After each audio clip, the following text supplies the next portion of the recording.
વડોદરા શહેરમાં નગર પ્રાથમિક શિક્ષણ સમિતિ દ્વારા 77મા પ્રજાસત્તાક પર્વની હર્ષોલ્લાસ સાથે ઉજવણી કરવામાં આવી હતી। નગર પ્રાથમિક શિક્ષણ સમિતિ દ્વારા મધ્યસ્થ કાર્યાલય સયાજી ઉદ્યાન ખાતે ભાવભર્યા માહોલમાં ઉજવણી કરવામાં આવી હતી। કાર્યક્રમની શરૂઆત ધ્વજવંદન સાથે કરવામાં આવી હતી। ત્યારબાદ દેશભક્તિથી ઓતપ્રોત વિવિધ કાર્યક્રમો યોજાયા હતા। કાર્યક્રમ પ્રસંગે નગર પ્રાથમિક શિક્ષણ સમિતિના chairman Aditya Patel, vice chairman Anjanaben Thakkar, સમિતિના અન્ય સભ્યો વગેરે ઉપસ્થિત રહ્યા હતા। ઉપરાંત શાસનાધિકારી ડોક્ટર વિપુલ ભારતીયા સહિત મોટી સંખ્યામાં શિક્ષકો અને વિદ્યાર્થીઓ પણ કાર્યક્રમમાં હાજર રહ્યા હતા। પ્રજાસત્તાક દિનની ઉજવણી દરમિયાન દેશના સંવિધાન, લોકશાહી મૂલ્યો અને રાષ્ટ્રીય એકતાનો સંદેશ આપવામાં આવ્યો હતો। વિદ્યાર્થીઓ દ્વારા રજૂ કરાયેલા કાર્યક્રમોએ ઉપસ્થિતોમાં દેશપ્રેમની લાગણી પ્રબળ કરી હતી।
કાર્યક્રમ રાખવામાં આવ્યો છે અને શિક્ષણ સમિતિના અધ્યક્ષ એવા આદિત્ય પટેલ, પૂર્વ અધ્યક્ષ એવા મિનેશ પંડ્યા સહિત આજે શિક્ષણ સમિતિના વિસ્તૃત ચર્ચા કરીને એક સુંદર મજાના આપણી સંસ્કૃતિનો પાયો કે જે કુટુંબ ભાવના છે એ ઉત્કૃષ્ટ કુટુંબનું નિર્માણ કરીએ।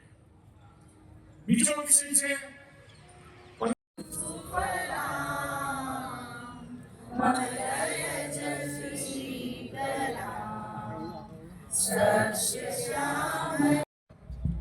આપણે સૌ બે હાથ ઊંચી વીંચીને ભારત માતાનો જયઘોષ કરીશું।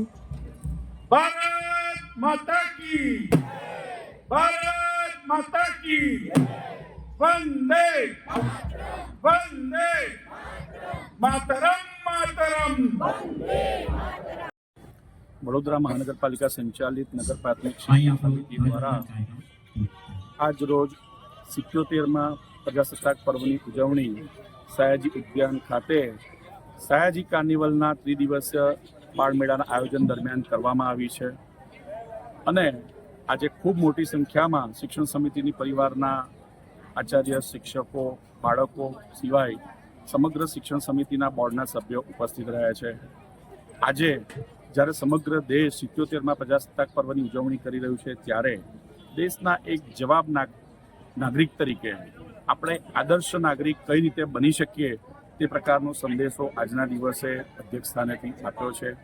સાથે સાથે વિકસિત ભારત 2047ના સંકલ્પને સાકાર કરવા માટે થઈને એક વ્યક્તિગત ધોરણે કે સામૂહિક રીતે આપણે પંચ પરિવર્તનના અલગ અલગ આયામો એટલે કે કુટુંબ પ્રબોધન હોય, સ્વદેશીનું આચરણ હોય, પર્યાવરણ સંરક્ષણ હોય, સામાજિક સમરસતા હોય કે આદર્શ નાગરિક તરીકે નાગરિક કર્તવ્યનું પાલન હોય, આ પ્રકારના વિષયો પર પાલન કરીને વિકસિત ભારત સંકલ્પના સપનાને કઈ રીતે સાકાર કરી શકીએ તે પ્રકારનું ઉદ્બોધન કરવાનો મોકો મળ્યો।